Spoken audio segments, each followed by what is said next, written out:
नमस्कार। हनुमानगढ़ राजस्थान से मैं आनंद जैन आप सभी का श्रीदेवी क्लासेज यूट्यूब चैनल पर स्वागत करता हूं, जहां हम बेहतर समझाइश से विज्ञान और इंजीनियरिंग विषयों में रुचि बढ़ाने का काम कर रहे हैं। आज हमारे विषय EDC electronic devices and circuit में समझते हैं एनर्जी बैंड थ्योरी को, ऊर्जा पट्टिका सिद्धांत को, और जानेंगे चालक, कुचालक और अर्धचालक पदार्थों का वर्गीकरण एनर्जी बैंड्स के आधार पर किस तरह से किया जाता है। तो शुरू करते हैं। Classification of conductor, semiconductor and insulator as per energy band theory. Let's start. एक शुद्ध धातु की संरचना को नियमित व्यवस्थित रूप से एक रेखा में रखे हुए धनात्मक आयन, जो कि वस्तुतः धात्विक परमाणु के नाभिक और आंतरिक कक्षीय बंधे हुए इलेक्ट्रॉनों का समूह है, उसकी इस व्यवस्था के चारों तरफ परमाणु से अलग हुए मुक्त बाह्य कक्षीय इलेक्ट्रॉनों का आवरण के रूप में समझा जा सकता है।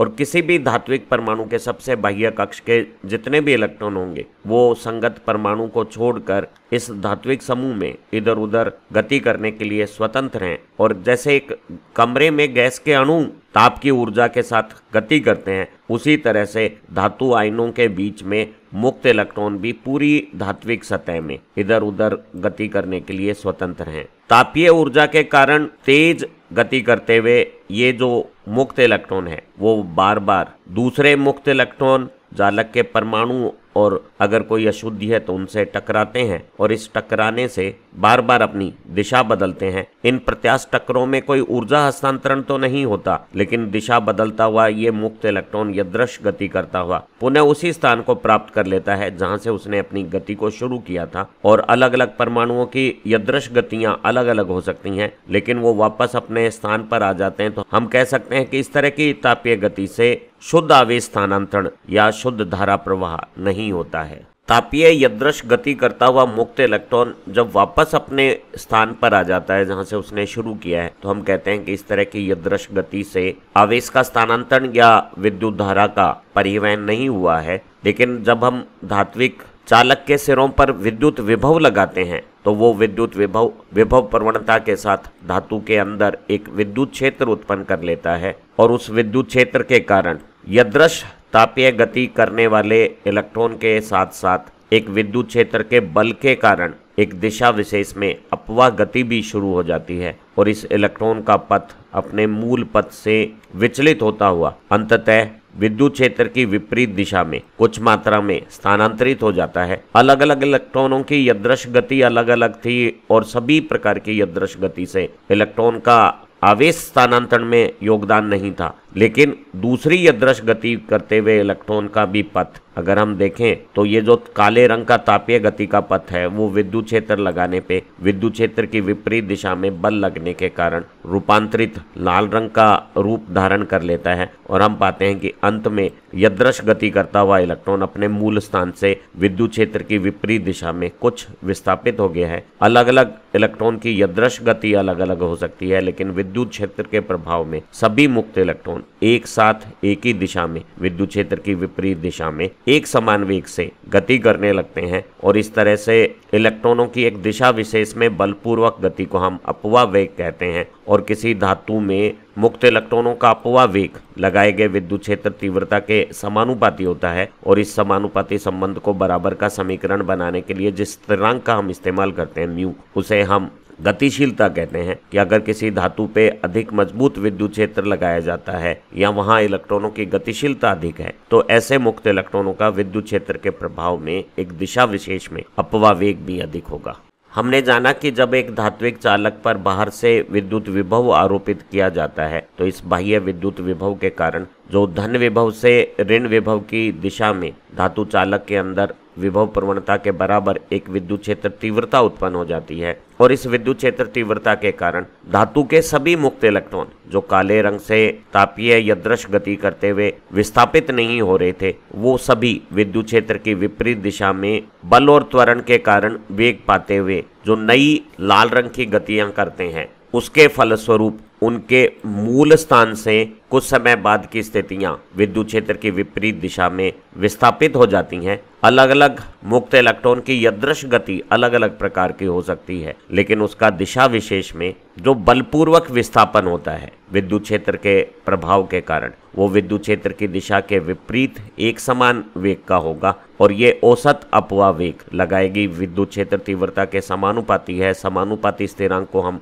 गतिशीलता कहते हैं। और किसी धातु में इलेक्ट्रॉनों के इस तरह से एक दिशा विशेष में एक समान औसत वेग से अपवाह करते समय जो गतिशीलता बनती है वो निर्भर करती है कि इलेक्ट्रॉनों की धातु जालक में औसत तापीय गति करते समय टक्कर काल कितना है। इस औसत टक्कर काल को हम विश्रांति काल रिलैक्सेशन टाइम कहते हैं और गतिशीलता विश्रांति काल के समानुपाती है। और साथ में इलेक्ट्रॉन का आवेश और इलेक्ट्रॉन का द्रव्यमान के साथ गतिशीलता का ये संबंध है जो स्पष्ट बता रहा है कि अगर धात्विक संरचना में इलेक्ट्रॉनों की अपवाह गति के दौरान टक्कर काल अधिक है, टक्करें कम होती हैं, देर से होती हैं, तो उनकी गतिशीलता अधिक होगी और किसी दिए गए विद्युत क्षेत्र तीव्रता में अधिक गतिशीलता के कारण इलेक्ट्रॉन अधिक वेग से अधिक मात्रा में भी आवेश का परिवहन करेंगे और ऐसी स्थितियों में हम कहेंगे कि धातु की चालकता अधिक हो गई है। धारा वहन करते हुए धात्विक चालक में एकांक अभिलंब काट क्षेत्रफल में धारा का मान धारा घनत्व कहलाता है और वहीं पूरी लगाई गई विभव जो चालक की लंबाई पे विभव प्रवणता बनाती है, एकांक लंबाई पे विभव पात है, उसे हम विद्युत क्षेत्र की तीव्रता कहते हैं। और एक धात्विक चालक में धारा घनत्व लगाए गए विद्युत क्षेत्र तीव्रता के समानुपाती होता है और इस समानुपाती स्थिरांक को हम चालक पदार्थ की विद्युत चालकता कह सकते हैं। हम चालकता को एकांक विद्युत क्षेत्र तीव्रता पर प्राप्त धारा घनत्व के रूप में समझ सकते हैं। धारा घनत्व को हम मुक्त इलेक्ट्रॉनों की एकांक आयतन में संख्या, आवेशवाहकों की संख्या घनत्व, इलेक्ट्रॉन के आवेश और इलेक्ट्रॉनों के अपवाह वेग के साथ NeV लिख सकते हैं। और जब हम धारा घनत्व को NeV लिख देते हैं और अपवाह वेग को विद्युत क्षेत्र की तीव्रता के समानुपाती और समानुपाती स्थिरांक म्यू के साथ लिखते हैं, तो ये विद्युत क्षेत्र की तीव्रता अंश और हर में जब काट दी जाती है तो हम कह सकते हैं कि एक चालक पदार्थ की चालकता Ne म्यू है, जहाँ N एकांक आयतन में मुक्त आवेशवाहकों की संख्या है, E उनकी आवेश की मान है और म्यू गतिशीलता मोबिलिटी है जो बताती है कि किसी दिए गए विद्युत क्षेत्र तीव्रता पे इलेक्ट्रॉनों का एक दिशा विशेष में बलपूर्वक गति करते समय अपवाह वेग म्यू ई कितना होगा। अगर गतिशीलता अधिक है, इलेक्ट्रॉन अधिक वेग से दिशा विशेष में अपवाह करते हैं तो वो अधिक धारा घनत्व या धारा का निर्माण करेंगे और हम कहेंगे कि उसकी विद्युत चालकता अधिक है। तो किसी चालक की विद्युत चालकता सिग्मा Ne म्यू है, जहाँ N एकांक आयतन में मुक्त आवेशवाहकों की संख्या, E उन मुक्त वाहकों का आवेश मान है और म्यू को हम अपवाह गति करते समय जो औसत टक्कर काल है जिसे विश्रांति काल कहते हैं उसके साथ यूं लिख सकते हैं। और हम पाते हैं कि किसी पदार्थ में अगर मुक्त आवेशवाहकों की संख्या अधिक है, टक्करें देर से होती हैं, कम होती हैं, तो उसकी चालकता अधिक होगी। या किसी चालक की चालकता मुक्त इलेक्ट्रॉनों की संख्या घनत्व और गतिशीलता म्यू पर निर्भर करती है। जो धात्विक चालक हैं जैसे कि चांदी, तांबा, एल्युमिनियम या सोना, वो बहुत बेहतरीन अच्छे चालक हैं। इनकी विद्युत चालकता बहुत अधिक मान रखती है क्योंकि इनमें मुक्त आवेशवाहकों की प्रति एकांक आयतन संख्या भी अधिक है और उनमें गतिशीलता का मान भी अधिक है। इसीलिए सभी धात्विक चालक न केवल विद्युत धारा का बल्कि ऊष्मा का भी अच्छा चालन करते हैं। वहीं जो कांच है, लकड़ी है, अब्रक है, पोर्सलिन है, कागज है, ये सब कुचालक कहलाते हैं। इनमें मुक्त आवेशवाहकों की संख्या कम होती है और ऐसी कम संख्या के कारण ये विद्युत क्षेत्र तीव्रता लगाने पे, विद्युत विभव लगाने पे भी धारा का अधिक मान वहन नहीं कर पाते क्योंकि इनकी चालकता का मान कम है। तो ये जो कुचालक पदार्थ हैं वो दोनों विद्युत धारा और ऊष्मा का अच्छी तरह से चालन नहीं करते हैं बल्कि उनके चालन को रोकते हैं। वहीं कुछ ऐसे पदार्थ हो सकते हैं जिन्हें हमने बहुत विस्तार से पढ़ना है जैसे कि सिलिकॉन या जर्मेनियम, जिन्हें हम अर्धचालक कहते हैं। इन अर्धचालकों में मुक्त आवेशवाहकों की संख्या ना चालकों जितनी ज्यादा है ना कुचालकों जितनी कम है, बल्कि बीच की ऐसी मध्यम स्थिति के कारण इनकी चालकता का मान चालक और कुचालक के बीच का है और इसीलिए इन्हें अर्धचालक कहा जाता है। हमें पदार्थों में चालकता ऊर्जा पट्टिका सिद्धांत से भी समझनी है और ये जानना है कि चालक, कुचालक और अर्धचालक की ऊर्जा पट्टिकाएं अलग अलग होने से उनकी चालकता अलग अलग कैसे हो रही है। इसे समझने के लिए हम पॉली के अपवर्जन सिद्धांत का, एक्सक्लूसिव प्रिंसिपल ऑफ पॉली का इस्तेमाल करते हैं। और पॉली के उस सिद्धांत के अनुसार एक अकेले गैसीय परमाणु में, जिस पर किसी दूसरे परमाणु के उपस्थिति का असर नहीं है, उसके अलग अलग इलेक्ट्रॉनों के अलग अलग ऊर्जा स्तर होंगे। और अगर हम सिलिकॉन का अध्ययन करें तो उसका जो इलेक्ट्रॉन का विन्यास है परमाणु में, वो पहले कक्ष में दोनों इलेक्ट्रॉन भरे हुए हैं, दूसरे कक्ष में s और p दोनों पूरे भरे हुए हैं, तीसरे कक्ष में s ऑर्बिटल में तो 2 इलेक्ट्रॉन पूरे हैं, लेकिन p ऑर्बिटल में 6 की बजाय केवल 2 इलेक्ट्रॉन हैं, और d ऑर्बिटल भी पूरा खाली है। जब परमाणु आपस में अन्योन क्रिया करते हैं तो आंतरिक कक्ष के जो इलेक्ट्रॉन हैं वो बाह्य कक्ष के परिरक्षण के कारण और अपने मूल परमाणु के नाभिक के अधिक करीब होने के कारण अन्योन क्रिया में ज़्यादा हिस्सा नहीं लेते हैं। तो इन्हें हमने यहाँ 1s2, 2s2, 2p6 के तौर पे विलगित समझा हुआ है। वहीं जो बाह्य कक्ष के इलेक्ट्रॉन हैं, 3s के 2 और 3p के भी 2, हालांकि 3p में 4 और इलेक्ट्रॉन आ सकते हैं, जो खाली स्थान है, वो दूसरे परमाणु के साथ अन्योन क्रिया करेंगे अगर इनके नजदीक दूसरा परमाणु आएगा। पॉली के अपवर्जन नियम के अनुसार सभी इलेक्ट्रॉनों के अलग अलग ऊर्जा स्तर होंगे, जिन्हें हमने विभक्त असतत ऊर्जा स्तरों के रूप में यहाँ प्रदर्शित किया हुआ है। कल्पना करें कि इस सिलिकॉन परमाणु के पास दूसरे परमाणु काफी निकटता के साथ आते हैं, तो ऐसी स्थिति में पड़ोसी परमाणुओं के बीच में अनेक प्रकार की अन्योन क्रियाएं होती हैं। और ऐसी स्थितियों में जो बाह्य कक्ष के जो ऊर्जा स्तर विन्यास हैं वो आपस में बदलते हैं। और पाली के नियमानुसार जब ठोस के अनेक परमाणुओं के इलेक्ट्रॉन अलग अलग ऊर्जा स्तर प्राप्त करने की चेष्टा करते हैं तो ये ऊर्जा स्तर बहुत ज्यादा छोटे अंतर के साथ, अत्यंत निकटता के साथ कई स्तरों में विभाजित हो जाते हैं। और इस तरह से ऊर्जा स्तरों को हम एक निरंतर सतत समूह बैंड बना लेते हैं। और एक ऊर्जा बैंड में सभी इलेक्ट्रॉनों के ऊर्जा स्तर बिना किसी अंतराल के एक रेगुलर कंटिन्यूअस समूह बनाए हुए उपस्थित हो जाते हैं। एक सिलिकॉन परमाणु में बाह्यतम तीसरे कक्ष में s के 2 इलेक्ट्रॉन और p ऑर्बिटल के 2 इलेक्ट्रॉन पॉली अपवर्जन नियम के अनुसार अलग अलग ऊर्जा स्तर विभक्त रेखीय रूप से प्राप्त कर लेते हैं। और अगर हम 2 सिलिकॉन परमाणुओं को आपस में अन्योन क्रिया के लिए नजदीक ले आते हैं तो प्रत्येक परमाणु के 3s के 2 इलेक्ट्रॉन, दोनों परमाणुओं के 4 इलेक्ट्रॉन, 4 अलग अलग विभक्त रेखीय असतत ऊर्जा स्तर 3s में और 4 3p में प्राप्त कर लेते हैं। और यहीं प्रत्येक परमाणु में 3p के 4 इलेक्ट्रॉनों के स्थान, p में 6 इलेक्ट्रॉन आ सकते हैं, हमारे पास केवल 2 हैं, तो 4 स्थान खाली हैं। तो यहाँ 8 स्थान तो भरे हुए हैं तीसरे कक्ष के 2 परमाणुओं के बीच में, और दोनों परमाणुओं के कुल 8 स्थान खाली भी हैं। हम कह सकते हैं प्रति परमाणु 4 भरे हुए हैं और 4 खाली हैं। और विभक्त ऊर्जा स्तर यहाँ दिख रहे हैं। अगर हम अन्योन क्रिया करने वाले परमाणुओं की संख्या बढ़ाते हैं तो इन विभक्त ऊर्जा स्तरों की संख्याएं भी बढ़ती हैं, इनके बीच का अंतराल भी घटता है। और अगर अन्योन क्रिया करने वाले परमाणुओं की संख्या उत्तरोत्तर बढ़ाई जाती है, परमाणुओं को लगातार नजदीक लाया जाता है, तो ये ऊर्जा स्तर का विभाजन बढ़ता है, बीच के अंतराल घटते हैं और किसी एक अंतराण्विक दूरी पे। और जब लगातार अंतर परमाणविक दूरियां घटाई जाती हैं तो ऊर्जा स्तर जब बीच में अंतराल प्राप्त नहीं होते हैं तो वो किनारों की तरफ फैलने लगते हैं और 3s और 3p का फैलाव किसी एक अंतर परमाणविक दूरी में आपस में मिल जाता है। और ऐसी स्थिति में हम कह सकते हैं कि ये तीसरा भरा हुआ इलेक्ट्रॉनों का स्थान है जिसमें प्रति परमाणु 4 स्थान भरे हुए हैं।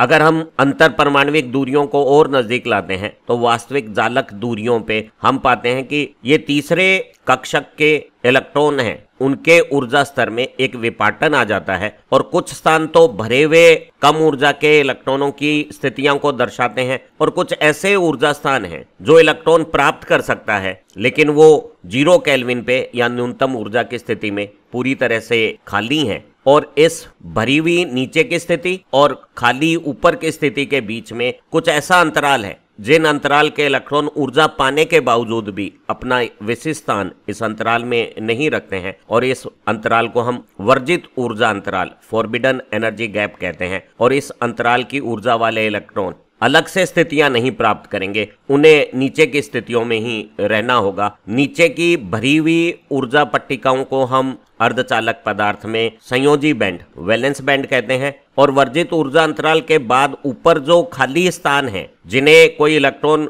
अगर इतनी ऊर्जा प्राप्त कर ले कि वो वर्जित ऊर्जा अंतराल का गैप भी पार कर ले तो वो यहाँ आ जाएगा और यहाँ आया हुआ इलेक्ट्रॉन विद्युत धारा चालन में योगदान करता है। इसलिए इस ऊर्जा समूह पट्टिका को हम चालन बैंड, कंडक्शन बैंड कहते हैं। और एक अर्धचालक पदार्थ में संयोजी बैंड और चालन बैंड के बीच में एक छोटा अंतराल है और उस अंतराल को वर्जित ऊर्जा अंतराल या फॉरबिडन एनर्जी गैप कहते हैं। जिस तरह से सबसे बाह्य कक्ष में भरी हुई ऊर्जा स्थितियों वाले इलेक्ट्रॉनों के ऊर्जा स्तर के समूह संयोजी बैंड और इलेक्ट्रॉनों से खाली स्थितियों वाले ऊर्जा स्तरों के समूह चालन बैंड के बीच में एक अंतराल वर्जित ऊर्जा अंतराल है, उसी भांति नीचे भी दूसरे भरे हुए इलेक्ट्रॉनों के ऊर्जा स्तरों के समूह बनते हैं और उनके बीच में भी कुछ ऐसे अंतराल होते हैं जिन अंतरालों में कोई इलेक्ट्रॉन अपना स्थान प्राप्त नहीं कर सकता है। उन्हें भी हम निषिद्ध या वर्जित ऊर्जा का स्तर या बैंड गैप कहते हैं। लेकिन पदार्थों के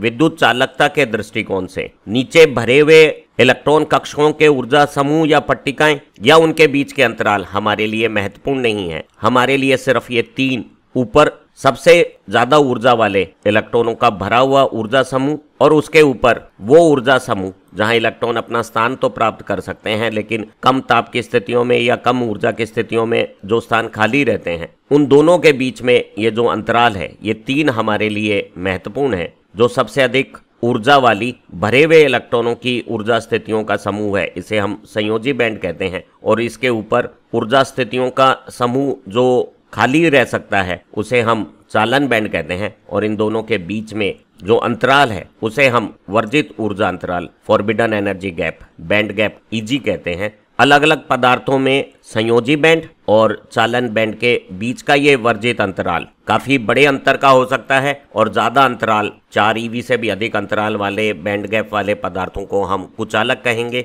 ये बहुत थोड़े अंतर का हो सकता है, जैसे सिलिकॉन में 300 केल्विन पे ये 1.08 eV के आसपास है। ऐसे पदार्थों को हम अर्धचालक पदार्थ कहते हैं। वहीं चालकों में संयोजी बैंड और चालन बैंड के बीच में एक अतिव्यापन हो सकता है और ये अंतराल अनुपस्थित रह सकता है। और इन्हीं ऊर्जा स्तरों के समूह, ऊर्जा पट्टिकाओं के आधार पे हम पदार्थों का चालक, कुचालक और अर्धचालक के रूप में वर्गीकरण करते हैं। यहाँ हमने चालक, अर्धचालक और कुचालक के लिए भरी हुई स्थितियों वाले सबसे ज्यादा ऊर्जा मान वाले ऊर्जा स्तर समूह को, संयोजी बैंड को लाल रंग से दर्शाया हुआ है और इसके ऊपर जो पहला खाली ऊर्जा स्तरों का समूह है उसे चालन बैंड कहा है और उसे नीले रंग से प्रदर्शित किया गया है। चालकों में या धातुओं में संयोजी बैंड और चालन बैंड के बीच में एक अतिव्यापन, ओवरलैपिंग है और ऐसी स्थिति में कुछ बंधी हुई स्थितियों के संयोजी प्रकार के इलेक्ट्रॉन भी चालन स्थितियों में, मुक्त अवस्था जैसी स्थितियों में पहुंच गए हैं और यहाँ वो अगर धारा चालन करेंगे तो हम पाएंगे कि अच्छी खासी संख्या इलेक्ट्रॉनों की चालन बैंड में होने के कारण धातुएं अच्छे विद्युत चालक हैं। वहीं कुचालकों में संयोजी बैंड और चालन बैंड के बीच का अंतराल बड़ा है और ऐसी स्थिति में बहुत कम इलेक्ट्रॉन चालन बैंड में पहुंचेंगे और उनकी चालकता का मान, सापेक्षता कम होगा। वहीं अर्धचालक में एक छोटा वर्जित ऊर्जा अंतराल उपस्थित है जो निश्चित रूप से कुचालकों से कम है और चालक जैसी स्थितियों से तो ज्यादा है। ऐसी स्थिति में इनमें चालन बैंड में इलेक्ट्रॉनों की उपस्थिति चालकों से कम और कुचालकों से ज्यादा बीच की स्थितियों की होगी। तो हम कह सकते हैं कि एक चालक, अर्धचालक और कुचालक का वर्गीकरण ऊर्जा पट्टिका सिद्धांत के अनुसार फॉरबिडन बैंड गैप वर्जित ऊर्जा अंतराल से तय होता है, जो चालकों में अनुपस्थित है, अर्धचालक में छोटे मान का है और कुचालकों में बड़े मान का है। हमने देखा कि जब सिलिकॉन में परमाणु काफी दूर एक दूसरे से कम असर रख रहे थे तो उनके 3s और 3p के ऊर्जा स्तरों का समूह अलग अलग स्थितियां रख रहा था। किसी एक दूरी स्थिति पे जब अन्योन क्रिया करने वाले इलेक्ट्रॉनों की संख्या काफी अधिक हो गई थी तो 3s और 3p में मिलान हो गया था और इन स्थितियों में प्रति परमाणु यहाँ 8 ऊर्जा स्तर उपस्थित हैं, जिनमें से 4 भरे हुए हैं और 4 खाली हैं। और जब हम परमाणुओं की दूरियां कम करते हैं, अन्योन करने वाले परमाणुओं की संख्या बढ़ती है, तो हम पाते हैं कि ये भरे हुए कम ऊर्जा के स्तर और खाली उच्च ऊर्जा के स्तर आपस में विपाटित हो जाते हैं और वास्तविक परमाणविक दूरियों में सिलिकॉन में जब अंतर परमाणविक दूरी 2.35 एंगस्ट्रॉम के आसपास निर्धारित रहती है तो ऐसी स्थितियों में नीचे के भरे हुए ऊर्जा स्तरों के बीच में और ऊपर के खाली ऊर्जा स्तरों के बीच में एक अंतराल आ गया है और इन अंतराल की ऊर्जा वाले इलेक्ट्रॉन को अलग से स्थान नहीं मिलेगा, उसे नीचे के ऊर्जा स्तरों की स्थितियों के अनुसार ही रहना पड़ेगा और ये नीचे की ऊर्जा स्थितियों के इलेक्ट्रॉन संयोजी बैंड के इलेक्ट्रॉन कहलाते हैं। हम इन्हें समझ सकते हैं कि ये परमाणुओं के साथ बंधनों में बंधे हुए हैं और धारा चालन में योगदान नहीं करते हैं। वहीं अगर कोई इलेक्ट्रॉन चालन बैंड में पहुंच जाता है तो ऐसी ऊर्जा स्थितियों का इलेक्ट्रॉन विद्युत क्षेत्र लगाने पे एक दिशा विशेष में अपवाह गति करते हुए विद्युत धारा के चालन में योगदान कर सकता है। तो किसी परमाणु में जो ऊर्जा पट्टिकाएं बनती हैं उनमें संयोजी बैंड और चालन बैंड के बीच में वर्जित अंतराल किस तरह की स्थितियां रखता है, उन्हीं के आधार पे उनके चालन गुणों की व्याख्या की जा सकती है। जो संयोजी बैंड के इलेक्ट्रॉन हैं उन्हें हम बंधे हुए इलेक्ट्रॉन मान सकते हैं, ये धारा चालन में हिस्सा नहीं लेंगे, और जो इलेक्ट्रॉन इस अंतराल को पार करके चालन बैंड में पहुंच जाएंगे वो विद्युत धारा का चालन करने लगेंगे और इनको हम मुक्त इलेक्ट्रॉन कह सकते हैं। चालक पदार्थों में जब हम ऊर्जा पट्टिकाएं बनाते हैं तो नीचे की भरी हुई ऊर्जा स्थिति वाले संयोजी बैंड वैलेंस बैंड और ऊपर की खाली स्थानों वाली ऊर्जा स्थिति वाले चालन बैंड के बीच में एक तरह का अतिव्यापन ओवरलैपिंग उपस्थित होती है, जो ये दर्शाता है कि कुछ नीचे की ऊर्जा के इलेक्ट्रॉन भी ऊपर के ऊर्जा पट्टिका में पहुंच गए हैं और ऊपर की ऊर्जा पट्टिका में पहुंचे हुए इलेक्ट्रॉन विद्युत क्षेत्र के प्रभाव में अपवाह गति करते हुए विद्युत धारा का चालन करते हैं। इसीलिए ऊपर के ऊर्जा पट्टिका को हम चालन बैंड कहते हैं।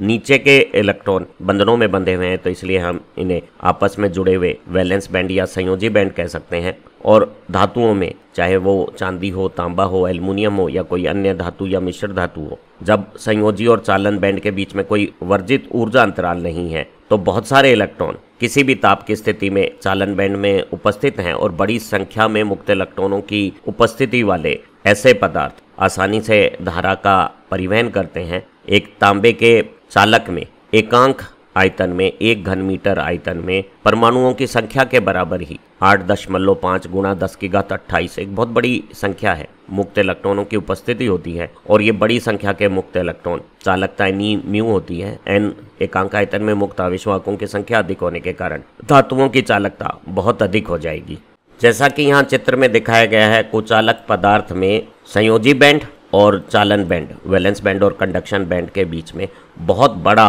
वर्जित ऊर्जा अंतराल है जो सामान्यतः 4 eV से अधिक मान का है और हीरे जैसे बेहतरीन कुचालक पदार्थ में तो ये लगभग 8 eV के आसपास है। और ऐसी स्थिति में बहुत बड़ा वर्जित ऊर्जा अंतराल होने के कारण भरी हुई स्थितियों वाले ऊर्जा स्तरों के समूह वैलेंस बैंड से इलेक्ट्रॉन को इतना बड़ा अंतराल पार करके खाली स्थानों वाली चालन बैंड की स्थितियों में पहुंचना मुश्किल हो जाता है और वो जब कम संख्या में चालन बैंड में उपस्थित हैं तो वो धारा का चालन भी अत्यंत अल्प नगण्य प्रकृति का करते हैं। और जो कुचालक पदार्थों के उदाहरण हैं कांच, लकड़ी, अभ्रक, कागज, पोर्सेलिन या दूसरे कुचालक, उनमें धारा चालन बहुत मुश्किल, अत्यंत अल्प, लगभग नगण्य प्रकार की है। ऐसे पदार्थ बहुत अधिक ताप की स्थितियों में जब उनमें तापीय भंजन हो जाता है तो कुछ इलेक्ट्रॉन अच्छी संख्या में चालन बैंड में आने के कारण कुछ धारा चालन कर सकते हैं। इसीलिए हम कुचालक पदार्थों को एक अधिक ताप की स्थितियों पे इस्तेमाल करने से बचते हैं। अलग अलग पदार्थों में तापीय भंजन का ताप अलग अलग हो सकता है।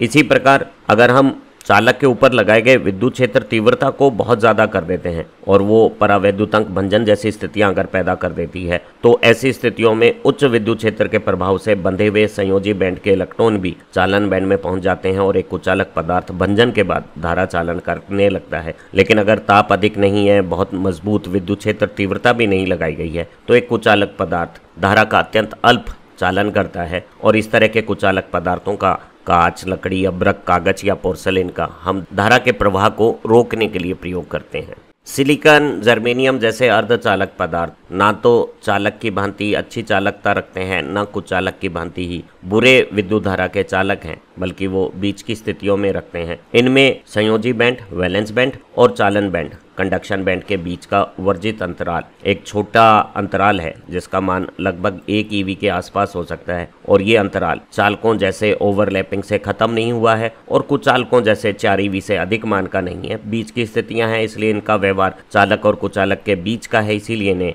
अर्धचालक कहते हैं। अगर हम किसी अर्धचालक पदार्थ को न्यूनतम संभव 0 केल्विन निरपेक्ष शून्य ताप पर -273 डिग्री सेल्सियस पर प्रयोग करें तो चालन बैंड में एक भी इलेक्ट्रॉन नहीं रहेगा और सभी इलेक्ट्रॉन संयोजी बैंड में रहेंगे। हम कह सकते हैं कि प्रति परमाणु सिलिकॉन में जो 4 इलेक्ट्रॉन थे वो चारों के चारों वैलेंस बैंड में है और चालन बैंड पूरी तरह से खाली है। और जब चालन बैंड में इलेक्ट्रॉन नहीं होगा, धारा चालन करने के लिए कोई वाहक आवेश नहीं होगा, तो ऐसा अर्धचालक पदार्थ एक आदर्श कुचालक जैसे व्यवहार करेगा और धारा का बिल्कुल भी चालन नहीं करेगा। लेकिन सामान्य कक्ष ताप पे इस छोटे वर्जित ऊर्जा अंतराल को पार करके बहुत सारे संयोजी बैंड के इलेक्ट्रॉन चालन बैंड में पहुंच जाते हैं और ये संख्या 10⁻10 परमाणुओं में एक के संगत हो सकती है। ध्यान रहे, ये धातुओं जैसे प्रति परमाणु 1-2 जैसी ना होके 10⁻10 परमाणुओं में एक काफी कम है। तो हम पाते हैं कि चालन बैंड में अल्प संख्या में इलेक्ट्रॉन आने के कारण अर्धचालक पदार्थ चालकों से तो काफी कम